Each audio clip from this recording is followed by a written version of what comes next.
Good morning. We are starting chapter 8 today. And so our first lesson in chapter 8 is called function tables. So we are going to be making these really cool things. They're called function tables, and they're going to have an input that's going to be labeled X, and they're going to have an output that is going to be considered Y. And you notice I left a middle spot blank because that's where we're going to be figuring out the rule. So I want you to go ahead and write this into your notebook, and I'll give you a chance to do that, and then we'll start solving this problem.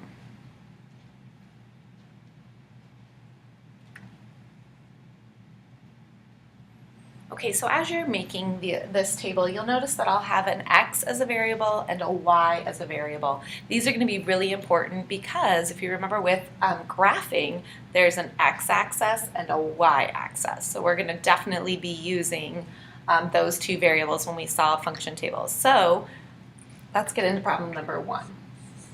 So problem number 1 says the output is 7 more than the input. All right, so go ahead and take a second to write that down. The output is 7 more than the input. So when I look at this, I'm looking for those keywords. So I see more than, and we've learned before when we see the word more than likely it means addition, right? We are going to add. So the question is I need 7 more. So that means I'm going to add 7 to something. So I know that's going to be the part of it. So I'm going to add 7. What am I going to add 7 to? It says I'm going to add 7 to the input. Well, right now our input is going to be our variable of X. So my rule is going to be X plus 7 because it is 7 more than whatever the input number is. So I'm going to put that in the middle. So this would be X plus 7. And then sometimes they're going to give you some numbers to write down. So in this case, it'd be 10, 12, and they're going to give you 14.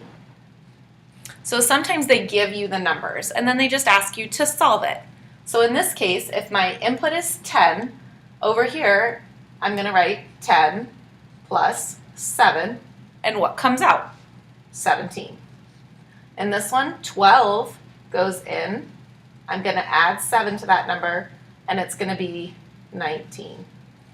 The last one is 14 goes in. I'm going to add 7 to it, and out comes 21. I'm also going to add an extra step now. It's not in the homework, but I really want you to get into a good habit. Using X and Y, we can make an ordered pair. So I didn't leave much room. But over here on the side, we're going to write 10, comma, 17. Because that means that I could graph on the x-axis 10 and go up 17. The next one is 12 and 19. And then the last one is 14 and 21. We won't be graphing for today, but I really want us to get in a habit of doing this. So this way in a couple of lessons, we're like, oh, got it, this is deep. All right, so function table example 1. Let's try function table example 2. Now I'm going to erase all this.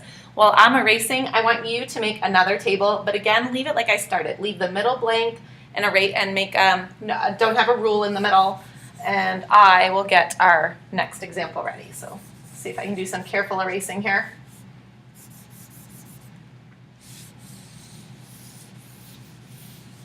Okay. Problem number 2. So again, you're going to have a function table because this is what we're going to do in our notes today in the homework tonight. I know you're going to be excited. The function table is already there for you, but today I am expecting you to write down the function tables. All right, so your function table. So here we go. The next problem is the output is 5 times the input. So the output is 5 times the input. So again, I'm going to look for those keywords. Hopefully you've already found it. So it's times. I'm not going to use the letter X. I'm going to put my dot because we're in algebra and we know that that signifies that it's multiplication. All right, so 5 times. So I'm going to multiply 5 times the input, which in this case is X, because I don't know, it's my variable. So I can write it two different ways. I could write it as 5x, or some of you like to write it as 5 times x. Whichever way, both of them work. Again, I'm going to give you some numbers. So example, if I give you 8, 10, and 12. So 8, 10, and 12 are my input numbers. I'm going to apply the rule, and I'm going to see what comes out. So if I'm using my rules, I'm going to write 5 times 8 in the middle, 5 times 10, and 5 times 12. And I know lots of you are going to want to skip this step. Please don't. You need to write it in the middle for me. That's proving your work, right? And then we're going to get 40, we're going to get 50, and we'll get 60. Just because I multiplied the two numbers. Then I want you to get in that good habit of writing your ordered pair. My x is 8. That's my input. Out comes 40, which is my y. X is my input. 50 is my y. Oop, now my marker's going to die. 12 and 60. Okay, so this is all you need to do for example number 2. Again, I'm going to do my erasing. You're going to write number 3 and build another function table for me.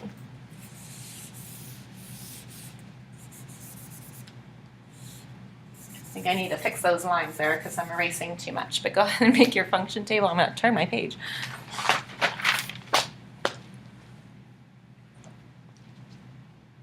All right, so problem number 3.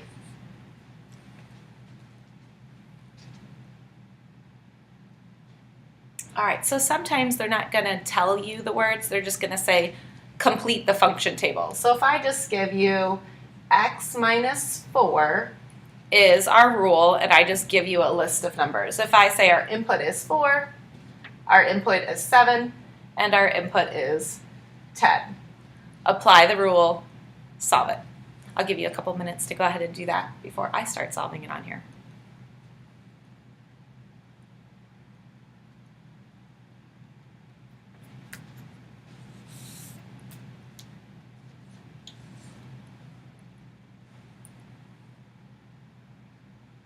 If you can really challenge yourself, see if you can remember, oops, so almost give you the answer there. See if you can remember to do the ordered pair at the end. All right, hopefully, maybe Mr. K's even stopped it there for me. So I'm just going to put in my numbers. 4 minus 4, out comes 0. So my ordered pair would be 4, 0. Next one is 7 minus 4, which would give me 3. Ordered pair is 7, 3. Last one is 10 minus 4, comes 6. So it would be 10 and 6. So hopefully you're getting a good feeling of the function tables. If I give you the numbers, you apply the rule and you write it. We also did examples where you actually had to come up with the function rule. However, we always know there's a twist, and here comes the curveball. So be ready. So number 4, make another function table for me.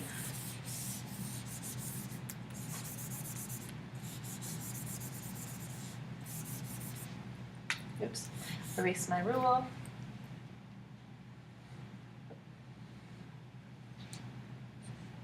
All right, so number 4, and we're going to do a couple of these examples.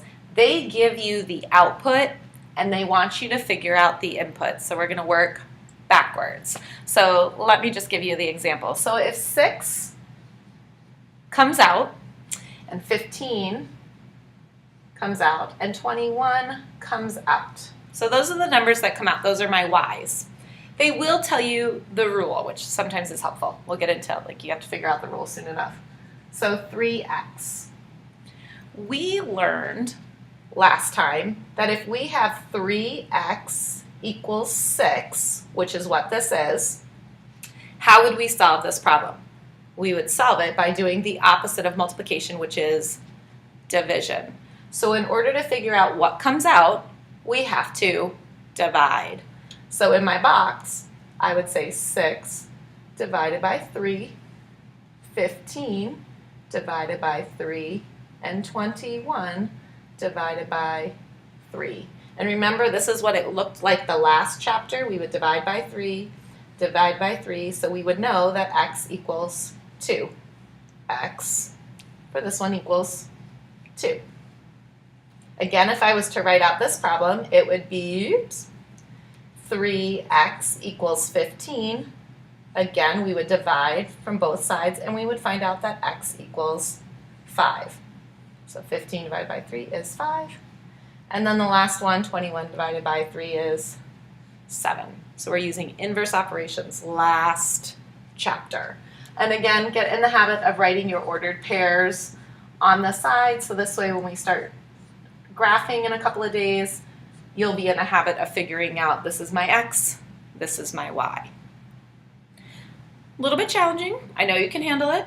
You're smart. Let's try another problem. Another function table. I'm going to give you the output.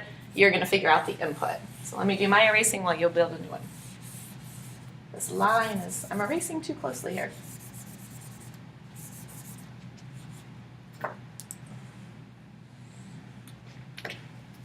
All right, so now we're on to example number 5. Promise I won't bore you too much longer. All right, so again, gonna totally bring it up a notch. My rule is 2 times x minus 1. And then my output is 1. My output is 3. My output is 5. All right, so I'll give you a second to do that. And then I want you to start thinking about, okay, inverse operations, right? We have a subtraction and a multiplication. Opposite of subtraction is, hopefully you're saying addition. So instead of subtracting 1, I'm going to add 1. So actually for all of these, we're going to add 1, right? So I'm going to add 1. Then I'm also going to, instead of multiply by 2, I'm going to, say it, divide by 2. Now some of you are looking at this and you're just like, this is Deke, I can't, what am I going to add to 1? Well, guess what you're going to add? You're going to add this number. So 1 goes here, 3 goes here, 5 goes here.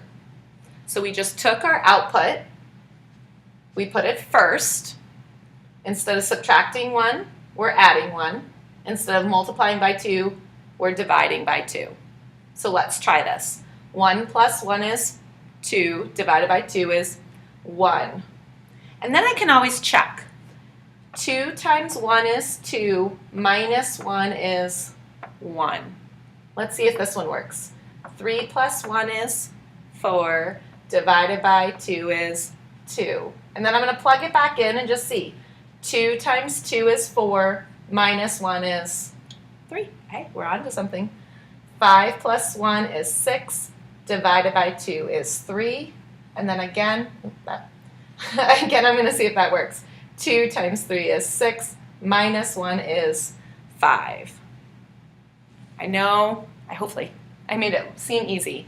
Go slow, work backwards. Not expecting mastery, expecting you to try a little bit, right? And then again, our ordered pairs at the end.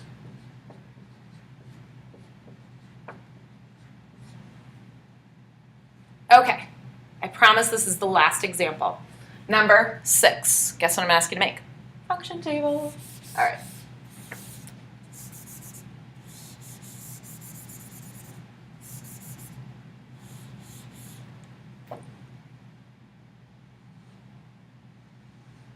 All right, so function table it is. Again, I'm going to give you the output.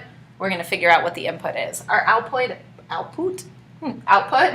is 17. It's been a long day. 20 and 29. My rule is 3x plus 2. So I'm just going to try to figure out what my input is. We're on problem number 6, aren't we? And then again, we're going to figure out what our ordered pairs are. So if we want to pause it, we'll see if they can get it. While you're taking a moment, I'm going to go ahead and solve this problem. I'll talk you through it, I promise. Okay, so I've got adding 2, so I know I'm going to subtract 2 because that's my opposite. So I'm going to subtract 2, subtract 2. I know this is multiplying by 3, so I'm going to divide by 3. And I know I need to begin with what came out. So I'm just going to put these numbers at the beginning. And now I can try to solve this. 17 minus 2 is 15. 15 divided by 3 is 5. Check my work to make sure it equals. 3 times 5 is 15 plus 2 is 17. Looks like I got that one. 20 minus 2 is 18. 18 divided by 3 is 6. I'm going to check it. 3 times 6 is 18 plus 2 is 20. Think I might have gotten this. Sorry, my handwriting's getting worse now too. 29 divided by 2, or minus 2 is 27. Divided by 3 is 9. Gonna check my work. 3 times 9 is 27 plus 2 is 29. 9 and 29. Now, bear with me because now we have to graph it. Don't moan, I heard you. Okay, so not moaning. So we're gonna draw a quick graph. Mine's not gonna be equal, so here we go. We're gonna do 1, 2, 3, 4, 5, 6, 7, 8, 9. I definitely don't want to go up to 29, so I'm thinking I'm going to start, I'm going to change this. I'm going to start with 17, and I think I'm going to count by 2s.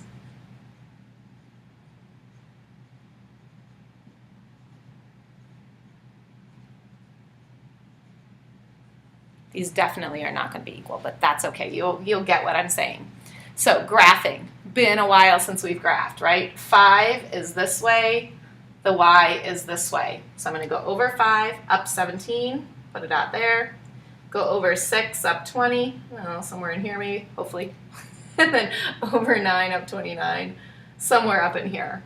And then I'm just going to label this as 5, 17, 6, 20, and 9, 29. Okay, today's function tables. We practiced at the beginning, figuring out the outputs, and then we worked backwards to figure out the inputs. All right, work hard, try hard.